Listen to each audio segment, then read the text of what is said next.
नमस्कार दोस्तों, आज का टॉपिक है अपना प्रकाश। और आज इन प्रकाश के ऐसे प्रश्न लेके आया हूँ मैं आपके लिए जो सभी प्रतियोगी परीक्षाओं में बार बार पूछे जाते हैं और लगभग 15 सालों से ये सभी प्रतियोगी परीक्षाओं में रिपीट हो रहे हैं क्वेश्चन। तो इन क्वेश्चन को आप एक एक क्वेश्चन को समझ समझ के चलना, एक भी क्वेश्चन को छोड़ना नहीं, वीडियो को लास्ट तक देखना आपको। देखिए, पहला क्वेश्चन बताने से पहले मैं आपको 2 ट्रिक बता देता हूँ, उसके बाद में अपन सभी क्वेश्चनों को चलेंगे। सभी ऑब्जेक्टिव क्वेश्चन है इस प्रकार से। आपको एक छोटी सी ट्रिक इतनी याद रखनी, इस प्रकार के क्वेश्चन के अंदर क्या है कि याद तो रहता है लेकिन अपन भूल जाते हैं। जैसे एक तो आता है आपका दूरदृष्टि दोष और एक आता है आपका जैसे निकट दृष्टि दोष। अब आपको ये भी पता है एक में उत्तल दर्पण काम में आता है और एक में अवतल दर्पण काम में आता है, लेकिन एग्जाम में अपन ये भूल जाते हैं कि किस में उत्तल आता है और किस में अवतल आता है। तो इस प्रकार में ध्यान रखना कि जैसे कहीं दूरदृष्टि दोष है तो देखो छोटे में छोटा नाम और बड़े में बड़ा नाम, इस प्रकार से याद रखना था कि मतलब अपने को याद होने के बावजूद भी क्या करते हैं अपन एग्जाम के अंदर क्वेश्चन गलत कर देते हैं। दूरदृष्टि याद रहता है, अब अपने को यहाँ पता नहीं रहता है कि उत्तल आएगा अवतल आएगा। तो आपको क्या याद रखना, छोटे में छोटा नाम और बड़े में बड़ा नाम। फिर इसी प्रकार से एक और आता आपका यहाँ पे, एक आता गाड़ी की जो पार्श्व लाइट होती है, पार्श्व लाइट, और एक आती गाड़ी की आपकी हेडलाइट। तो पार्श्व लाइट और हेडलाइट के अंदर जो है कौन सा दर्पण काम में लेते हैं, मतलब गाड़ी के पीछे की साइड देखने के लिए किसी दृश्य को और गाड़ी की हेडलाइट के अंदर अपन दृश्य देखते हैं। तो ये क्वेश्चन भी कई बार रिपीट होता है, तो इसको कैसे याद रखोगे। यहाँ पर भी अपने को पता है एक में उत्तल दर्पण आता है, एक में अवतल आता है। तो किस में उत्तल आएगा, किस में अवतल आएगा। देखो छोटे में छोटा नाम, तो छोटे में क्या है उत्तल, तो पार्श्व में तो आएगा आपका उत्तल दर्पण, जो पीछे का जो पार्श्व दर्पण है उसमें देखने के लिए, और गाड़ी की हेडलाइट में जो देखते हैं उसमें आएगा आपका अवतल। इस प्रकार से आपको याद रखना है कि छोटे में छोटा नाम, बड़े में बड़ा नाम। तो ये तो हो गई अपनी ट्रिक, और आगे मैं और आपको बता दूंगा जब या इस प्रकार और क्वेश्चन आएगा। तो 4 क्वेश्चन तो इस ट्रिक से निकल गए अपने। अब आता है आपका फर्स्ट नंबर क्वेश्चन कि प्रकाश छोटे छोटे कणों से मिलकर बना होता है, जिसे हम क्या कहते हैं। तो प्रकाश बिल्कुल छोटे छोटे कणों से मिलकर बना होता है, उसको कहते हैं अपन परमाणु, न्यूट्रॉन और पॉजिट्रॉन और फोटोन। तो इसका जो राइट आंसर क्या आएगा आपको, फोटोन। कि जो प्रकाश के जो छोटे छोटे कण हैं उनसे मिलकर के बनता है, उनको फोटोन कहते हैं। ऐसे नहीं कि परमाणु, वो अपना केमिस्ट्री में अलग आता है, प्रकाश नहीं बनता है इनसे। तो ये वेरी वेरी इंपॉर्टेंट याद रखना, फोटोन। तो इसका जो आंसर आपका क्या आ गया नीचे, फोटोन। क्वेश्चन नंबर 2 देखो आप कि प्रकाश तरंग किस प्रकार की तरंग है। तो प्रकाश की जो तरंग है वो कैसी होती है। इसमें आपको देखो कि प्रकाश की तरंग अनुप्रस्थ होती है या अनुदैर्ध्य होती है, उपरोक्त दोनों या इनमें से कोई नहीं। तो यहाँ पर आपको वेरी इंपॉर्टेंट ये याद रखना कि प्रकाश की जो तरंग है वो होती है आपकी अनुप्रस्थ तरंग। कैसी होती है, अनुप्रस्थ तरंग, वेरी इंपॉर्टेंट याद रखना। जबकि ध्वनि तरंगे, देखो एक छोटी सी चीज़ यहाँ पे ध्यान वो रख लो आप, जबकि ध्वनि की जो तरंगे हैं वो कैसी होती है आपकी, अनुदैर्ध्य होती है। तो ध्वनि तरंगे तो कैसी होती है आपकी, अनुदैर्ध्य प्रकृति की, और प्रकाश की तरंग कैसी होती है आपकी, अनुप्रस्थ तरंग। तो ये दोनों आप यहाँ से याद रखोगे। तो इसका जो राइट आंसर क्या आ गया आपका, अनुप्रस्थ तरंग। फिर चलते हैं अपन नेक्स्ट क्वेश्चन नंबर 3 के अंदर कि प्रकाश का तरंग सिद्धांत किसके द्वारा जो है प्रतिपादित किया गया। तो प्रकाश का जो तरंग सिद्धांत है वो किसने दिया है कि प्रकाश की जो किरण होती है वो तरंग के रूप में होती है। तो ये देखो आप न्यूटन ने दिया या हाइगेंस ने दिया या प्लांक ने दिया या फेराडे ने दिया। तो देखो इसका जो राइट आंसर है वो आएगा आपका हाइगेंस। तो हाइगेंस जो है उसने बताया कि प्रकाश की जो तरंग है वो केवल किस रूप में होती है, कण के रूप में होती है। वैसे प्रकाश की तरंग द्वैत रूप में होती है, तरंग और कण दोनों रूप में पाए जाते हैं। लेकिन ये आपको क्वेश्चन आप याद ये रखना कि प्रकाश का जो है तरंग सिद्धांत, तो तरंग सिद्धांत देने वाला कौन था आपका, केवल हाइगेंस था। आगे चलते हैं अपन क्वेश्चन नंबर 4 की तरफ कि निम्नलिखित में से कौन सी प्रघटना जो है वो यह निर्णय लेने में सहायक होती है कि प्रकाश एक अनुप्रस्थ तरंग है। तो प्रकाश एक अनुप्रस्थ तरंग है, इसके बारे में जो है देखो व्यतिकरण, विवर्तन, ध्रुवीकरण और अपवर्तन। तो इसका जो राइट आंसर क्या आएगा आपका, ध्रुवीकरण। तो राइट आंसर आ गया आपका यहाँ से ध्रुवीकरण। फिर चलते हैं पर नेक्स्ट क्वेश्चन नंबर 5 के अंदर कि प्रकाश के विद्युत चुंबकीय जो स्वरूप की खोज है वो किसने की। तो प्रकाश का विद्युत चुंबकीय स्वरूप की खोज किसने की थी, एक तो था आपका स्नेल, एक न्यूटन और एक मैक्सवेल और एक था आपका यंग। तो इसको तो आपको क्या रखना, डायरेक्ट याद रखना, कौन था आपका, मैक्सवेल था। तो ऑप्शन नंबर क्या आ जाएगा यहाँ पर, सी। अब चलते अपन क्वेश्चन नंबर 6 के अंदर। क्वेश्चन नंबर 6 दे रखा आपको किसने सर्वप्रथम यह दिखलाया कि प्रकाश तरंगों का विवर्तन होता है? प्रकाश की जो तरंग है वो विवर्तन होती है, तो किसने दिखाया था आपको? ग्रेमाल्डी, यंग, मैक्सवेल और फोकाल्ट। तो यहाँ पे क्या था इसका? ग्रेमाल्डी। तो यहाँ पे याद रखोगे आप ग्रेमाल्डी, वेरी वेरी इंपॉर्टेंट। कई बार प्रतियोगी परीक्षाओं में पूछा हुआ क्वेश्चन है ये। चलते अपन क्वेश्चन नंबर 7 के अंदर कि प्रकाश विद्युत प्रभाव का जो प्रतिपादन है वो किसने किया था? तो प्रकाश विद्युत प्रभाव का प्रतिपादन करने वाला था आपका आइंस्टीन।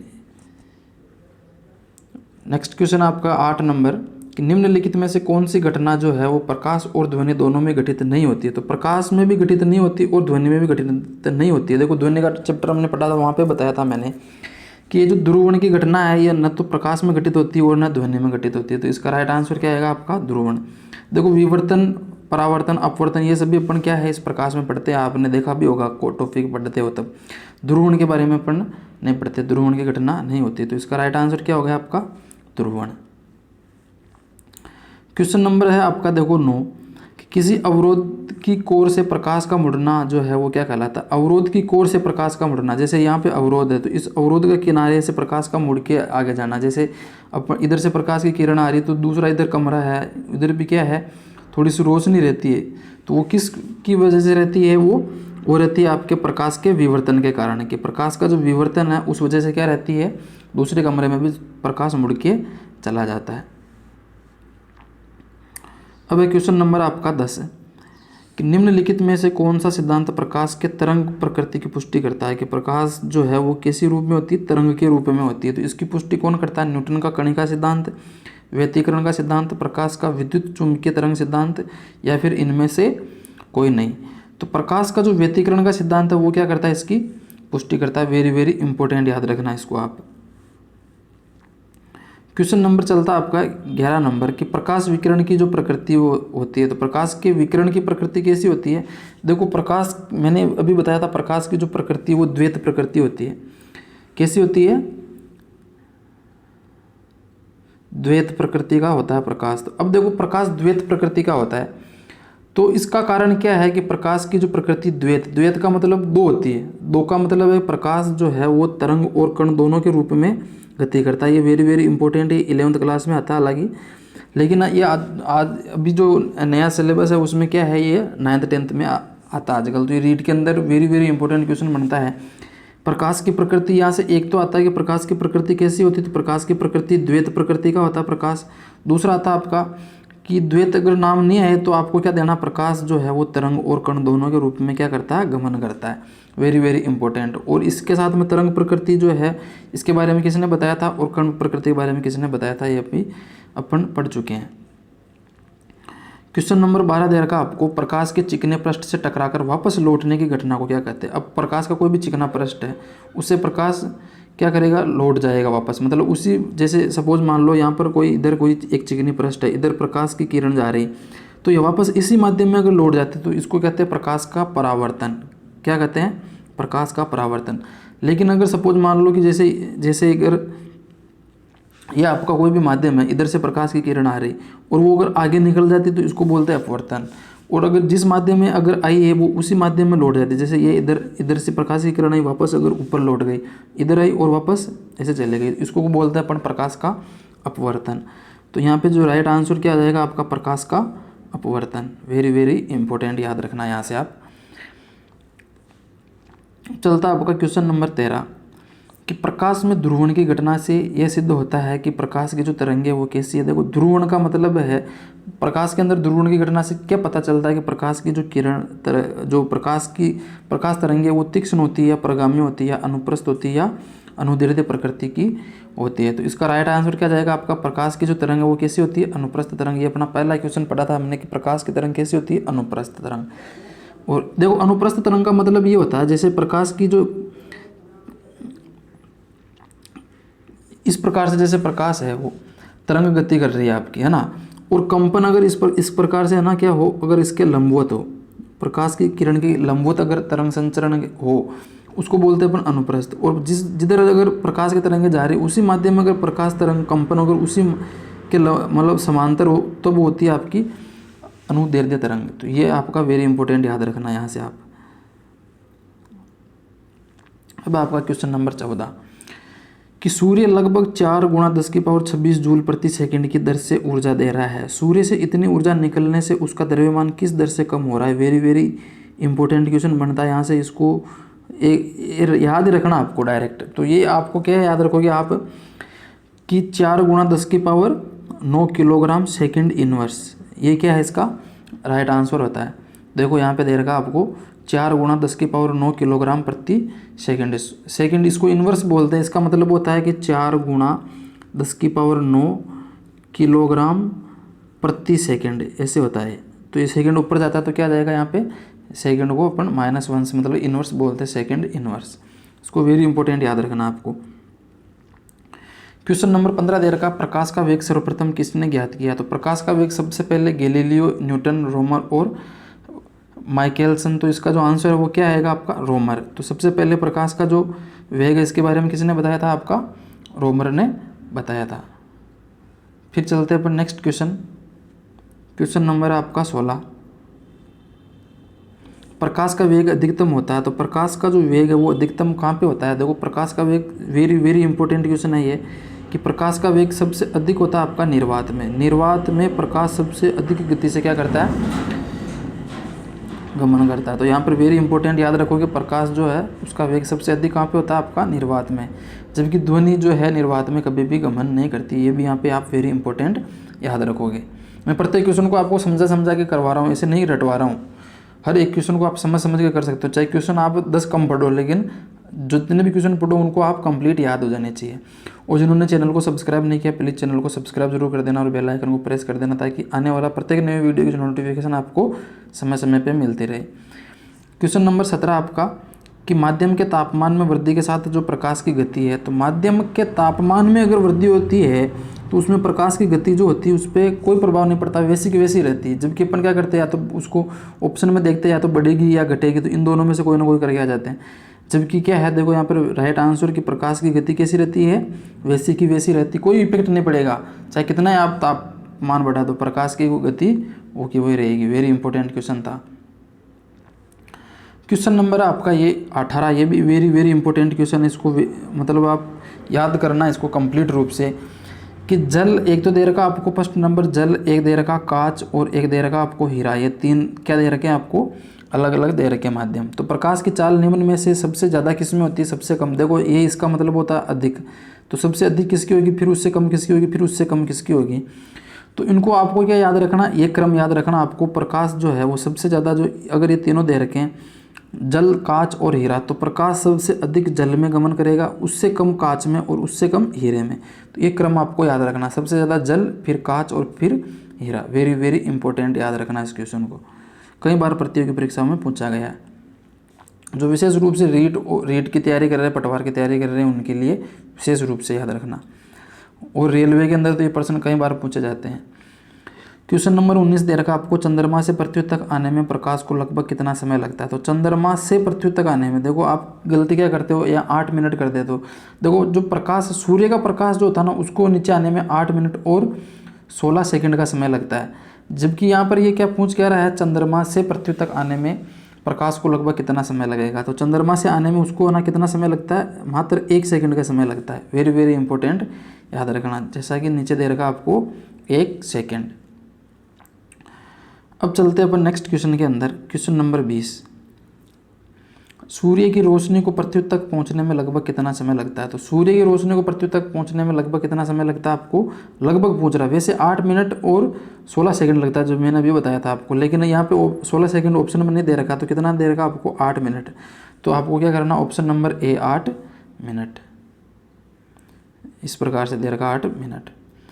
अब चलते हैं क्वेश्चन नंबर पर। नेक्स्ट क्वेश्चन है अपना, कि प्रकाश का वेग जो है वो कितना होता है। तो प्रकाश का वेग कितना होता है, प्रकाश का वेग होता है 3 गुणा 10⁸ मीटर प्रति सेकंड होता है, मीटर प्रति सेकंड। तो ये ऑप्शन किसके अंदर दिख रहा है, आप देखो मीटर प्रति सेकंड। देखो सेंटीमीटर सेकंड कैंसिल हो गया, किलोमीटर सेकंड कैंसिल हो गया, मील सेकंड कैंसिल हो गया। तो कौन सा ऑप्शन बच गया आपका, ऑप्शन नंबर बी। तो राइट आंसर क्या हो गया आपका, ऑप्शन नंबर बी, 3 गुणा 10⁸ मीटर प्रति सेकंड। ये इकाई आपको याद रखनी, वेरी वेरी इंपॉर्टेंट। 3 गुणा 10⁸ मीटर प्रति सेकंड, इसका क्या है, राइट आंसर है। क्वेश्चन नंबर चलते अपन नेक्स्ट क्वेश्चन। ये देखो सूर्य ग्रहण के समय सूर्य का जो है कौन सा भाग दिखाई देता है? तो सूर्य ग्रहण के समय सूर्य का जो है आपको किरीट जो है कोरोना वाला भाग, जिसको बोलते हैं कोरोना किरीट, अभी कोरोना चल ही रहा, आपको पता है ना। तो सूर्य ग्रहण के समय सूर्य का कौन सा भाग दिखाई देता है? कोरोना वाला भाग, जिसको बोलते हैं अपन किरीट।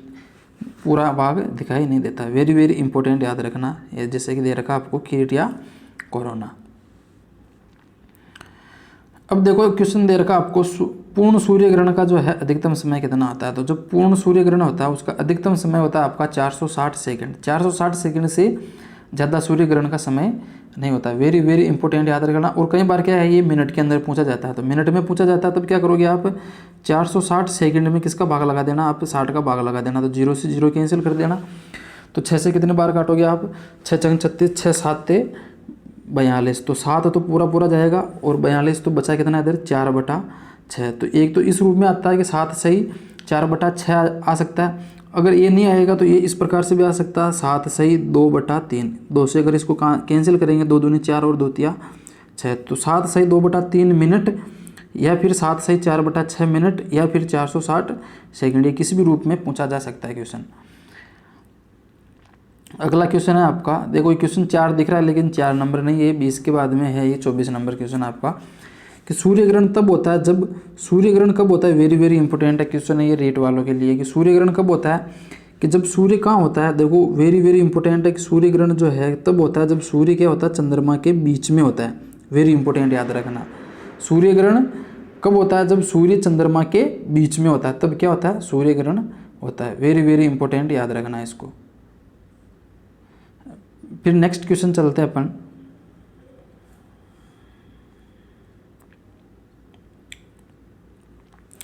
कि चंद्रग्रहण घटित होता है। तो चंद्रग्रहण कब घटित होता है? चंद्रग्रहण आपका पूर्णिमा के दिन घटित होता है। इनको तो आप डायरेक्ट याद रखना, चंद्रग्रहण कब होता है? पूर्णिमा को। और सूर्य ग्रहण कब होता है? अमावस्या को। यहाँ पे ये भी याद रख सकते हो आप कि सूर्य ग्रहण कब होगा?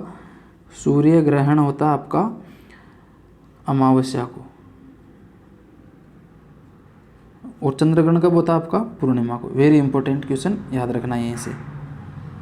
क्वेश्चन नंबर आपका 6, कि सूर्य ग्रहण कब होता है? देखो ये भी पहले बता दिया मैंने आपको, अमावस्या को घटित होता है, तो यहाँ पे नहीं रुकना अपने को। क्वेश्चन नंबर चलते अपन 7 में, एक कटा हुआ हीरा क्यों जगमगाता है? कटा हुआ जो हीरा है वो देखा ना आप, चमकीला दिखाई देता है, तो उसका कारण है पूर्ण आंतरिक परावर्तन। क्या है इसका आंसर? पूर्ण आंतरिक परावर्तन, जो कि ऑप्शन नंबर सी, कि पूर्ण आंतरिक परावर्तन के कारण हीरा क्या है, चमकता हुआ दिखाई देता है। नेक्स्ट क्वेश्चन दे रखा आपको, पानी से भरे किसी बर्तन में पड़ा हुआ सिक्का जो है किस कारण उठा हुआ प्रतीत देता है? देखो ये एक वेरी इंपॉर्टेंट, मैं आपको ये बता देता हूँ कि जैसे ये इस प्रकार से आपकी पानी की एक बाल्टी है, इसमें पानी भरा हुआ है, तो यहाँ पर कई सारे क्वेश्चन बनते हैं कि अब सभी क्वेश्चनों को मैं आपको इस जगह एक जगह समझा देता हूँ, एक बार आप समझ लो। जैसे ये इस प्रकार से पानी की बाल्टी या कुआं कुछ भी मान लो आप, ये है आपका, इसमें जैसे ये पानी भरा हुआ है, ठीक है। अब इस पानी से किसी भरे किसी बर्तन में पड़ा हुआ सिक्का जो है किस कारण जैसे यहाँ पर ये सिक्का पड़ा है, अब इस सिक्के को अगर यहाँ पर कोई भी बच्चा बैठ के अगर इसको ये देख रहा है, तो ये सिक्का क्या है, ऊपर उठा हुआ दिखाई देता है। तो ये दिखाई देता है आपका हमेशा प्रकाश के अपवर्तन के कारण। किसके कारण दिखाई देता है? प्रकाश के अपवर्तन के कारण। इसी जगह एक क्वेश्चन और आता है कि जैसे यहाँ पर अगर सपोज मान लो एक पेन पड़ा है इस प्रकार से, तो मुड़ा, जैसे ये पेन आपका इस प्रकार से सीधा होता है, तो ये अगर पानी के अंदर कोई पेन है तो ये पेन या पेंसिल जो है वो मुड़े हुए दिखाई देता है। जैसे आपको है ना इस प्रकार से मुड़ा हुआ दिखाई देता है कि पेन है ना ऐसे तिरछा इस प्रकार से, तो ये इसका कारण भी है प्रकाश का अपवर्तन।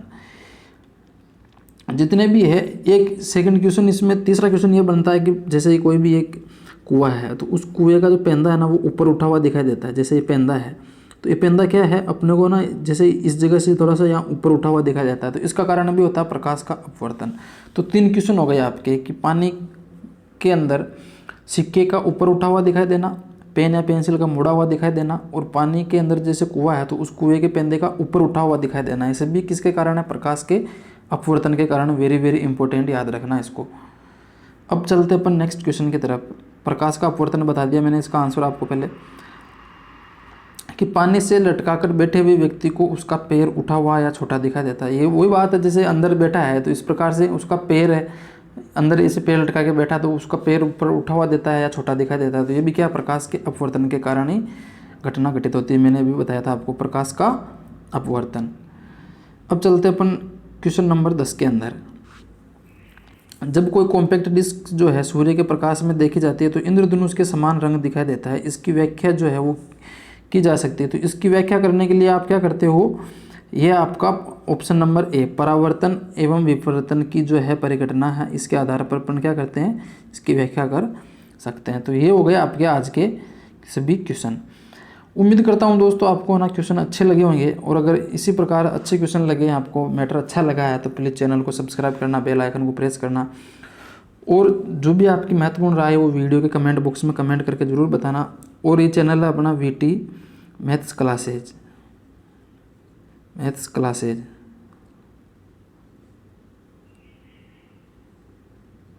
इसको सब्सक्राइब जरूर करना चैनल को सर्च करके दोस्तों।